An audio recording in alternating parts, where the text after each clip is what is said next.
കൂട്ടിലിട്ട തത്തയെ പോലെ CBI പെരുമാറരുത്, ആ രീതിയിലായിരിക്കരുത് CBIയുടെ നീക്കങ്ങൾ എന്നുള്ളതാണ് സുപ്രീം കോടതിയിൽ നിന്ന് ഒരുപാട് വിമർശനങ്ങൾ ഉണ്ടായിട്ടുണ്ട് CBIക്ക് നേരെയെങ്കിലും പ്രധാനമായിട്ടൊന്ന്. അതിനിടയിലാണ് ഇപ്പോൾ CBI കേസിൽ ഇത്രയും മാസങ്ങൾക്ക് ശേഷമാണ് കെജ്രിവാളിന് ജാമ്യം ലഭിക്കുന്നത്. സുപ്രീം കോടതിയുടെ ഈ ഇടപെടലിനെ എങ്ങനെ നോക്കിക്കാണണം? ഒപ്പം തന്നെ ഉപാധികളൊക്കെ ഉണ്ടാകാനുള്ള ഒരു സാധ്യത എത്രത്തോളമാണ്?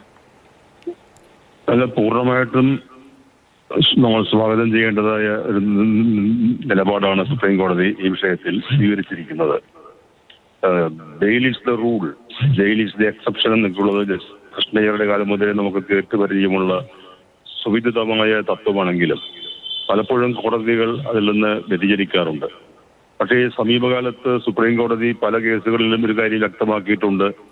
വിചാരണ തടവുകാരുടെ വിചാരണ അനന്തമായി നീണ്ടുപോവുകയാണെങ്കിൽ അത്രയും കാലം ജാമ്യം നിഷേധിച്ചുകൊണ്ട് അവരെ ജയിലിൽ പാർപ്പിക്കുന്നത് നീതികേടാണ് എന്ന തത്വത്തിലേക്ക് നമ്മുടെ സുപ്രീം കോടതി മടങ്ങി വന്നിട്ടുണ്ട്. ആ നിലപാടുകൾക്ക് അനുസൃതമായ ഒരു വിധിയാണ് ഇന്ന് കെജ്രിവാളിന്റെ കാര്യത്തിൽ നൽകിയിരിക്കുന്നത്. കെജ്രിവാളോട് സാധാരണ പൗരനല്ല, അയാൾ മുഖ്യമന്ത്രിയാണ്.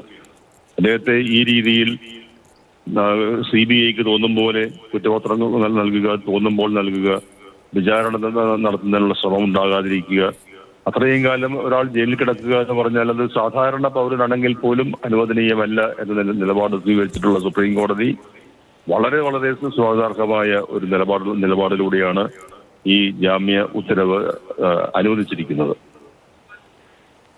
ശരി, സെബാസ്റ്റ്യൻ പോൾ ആണ് പ്രതികരിച്ചത്.